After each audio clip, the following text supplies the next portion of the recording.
All right, everybody, welcome back for another deep dive. Today we are talking about the West African lion. Ooh.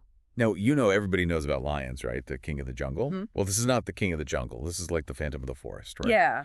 We're going to learn about this lion, which is critically endangered. Yes. And, yeah, I'm excited. I'm excited too. This is going to be fascinating. So, as I said, everybody kind of has a picture in their mind of what a lion is.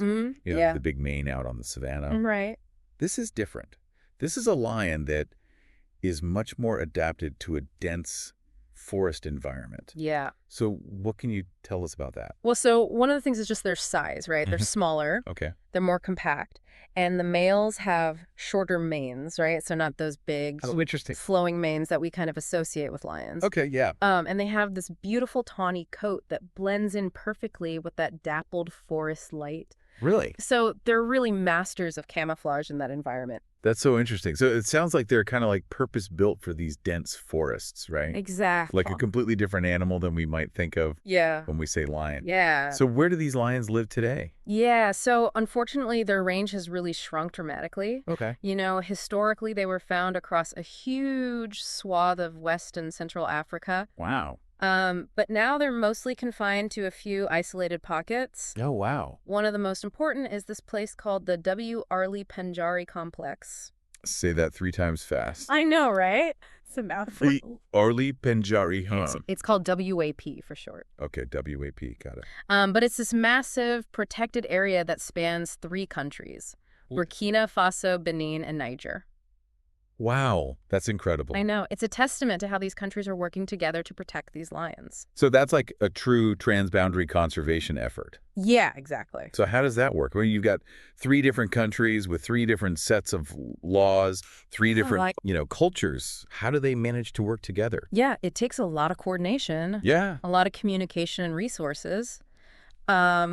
But, it's really essential because this area is so important for these lions. Wow. And so they're basically making it work. They are. That's amazing. Yeah. So these lions are living in these isolated pockets, and we know lions are usually social animals, Yeah. living in prides, right?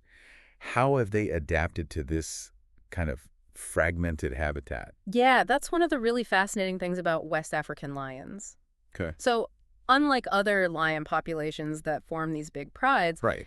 Sometimes dozens of individuals, West African lions, have adapted to a world where there are just fewer resources, Yeah. more competition. So their prides are smaller, Interesting. sometimes just a handful of individuals. Oh, And there have even been cases of solitary lions. what? So you're telling me there are lions out there just roaming the forest by themselves? Yeah, it's pretty unusual. That's wild. But it seems to be an adaptation to this really challenging environment. So I guess if there's less food to go around, it makes sense to kind of spread out. Right, exactly. It reduces competition. Yeah. They can avoid those confrontations with larger prides. So it's kind of a trade-off, right? Yeah. They give up the benefits of, group hunting and protection, but they get to, have more resources for themselves. Exactly. That's incredible. So what are they hunting when they are hunting? How are they doing it? Well, their diet consists mainly of ungulates. Ungulates. Okay. Ah. For anyone who's like me and had to look that up, what's an ungulate? Good point. So ungulates are hoofed mammals. Okay. It's a pretty broad category. Yeah. Includes things like antelopes, buffalo, warthogs, even giraffes. Wow. So Right. a pretty diverse group. Yeah. But they're all plant eaters, and they form the basis of the West African lion's diet. Got it. So these lions are taking down some pretty big prey, They are. and they're doing it in these dense forests often by themselves. Yeah. How are they pulling that off? Well, they've become masters of ambush. They use that dense vegetation to their advantage. They rely on stealth patience. They'll stalk their prey for hours sometimes, Yeah. waiting for just the right moment to strike. Wow. That's incredible. It's like they're playing a game of hide and seek, Kind of, yeah. but with much higher stakes. Yeah, the stakes are definitely higher. It's amazing how they've adapted to this environment. Mm. But it's kind of sad because their numbers are still dwindling. Yeah. So what are the biggest threats that they're facing? Well, habitat loss is a huge factor. Okay. As humans, we're expanding our footprint. Yeah. Agriculture, deforestation, settlements, all of that is squeezing the lions into smaller and smaller spaces. Right. And this fragmentation not only reduces the amount of habitat available to them, Yeah. but it also isolates populations, making them more vulnerable to things like disease inbreeding. So they can't move around as easily. Exactly. Yeah. And that's a big problem. Yeah. And on top of that, there's the human-wildlife conflict. Right. These lions are coming into contact with people more often, Mm-hmm. which can lead to, conflict and retaliatory killings. Yeah, it's a really difficult situation. So it's not just habitat loss, it's also poaching and the illegal wildlife trade. Yeah, sadly, that's a major threat. Okay. Lions are poached for their bones, their skins, their claws, all sorts of things. And these parts are used in traditional medicine. Really? And the illegal pet trade. I didn't realize that there was a pet trade for lions. Yeah, unfortunately there is, particularly in Asia. Wow, that's terrible. Yeah. So we've got habitat loss, we've got poaching, and on top of that, there's the issue of dwindling prey populations. Right. So if there are fewer animals for them to hunt, that's going to put even more pressure on them. Exactly. It forces them to take more risks. Yeah. To venture closer to human settlements in search of food. And that just exacerbates the conflict, right? It does. So it's a pretty bleak picture.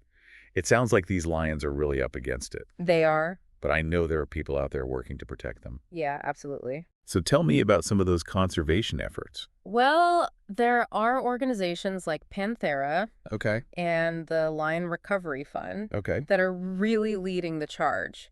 They're focused on anti-poaching efforts. So trying to stop the poachers. Yeah, increasing patrols, pushing for stricter laws. Mm-hmm. They're also working to expand protected areas, like the WI complex we talked about earlier, Right. because connecting those fragmented populations is so important. Yeah, because if they can't move between those little pockets, then they're basically stuck.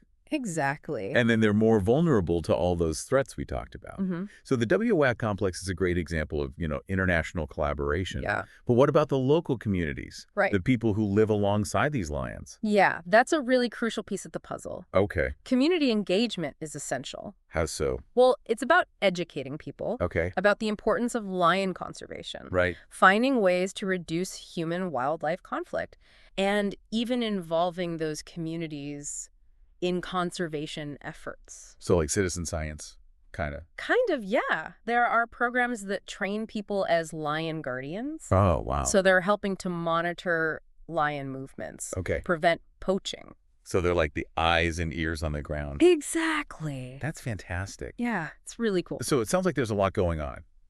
But what about the science side of things? Yeah. Are there breeding programs, genetic research? Yeah, absolutely. Scientists are studying the genetics of these lions to understand the population dynamics, identify ways to boost their numbers. So it's like a multi-pronged approach. It is. You've got the boots on the ground, conservation, the community engagement, and then the science backing it all up. Exactly. So what's the takeaway here? I mean, this has been a fascinating look at these lions, but it's also been kind of a sobering story.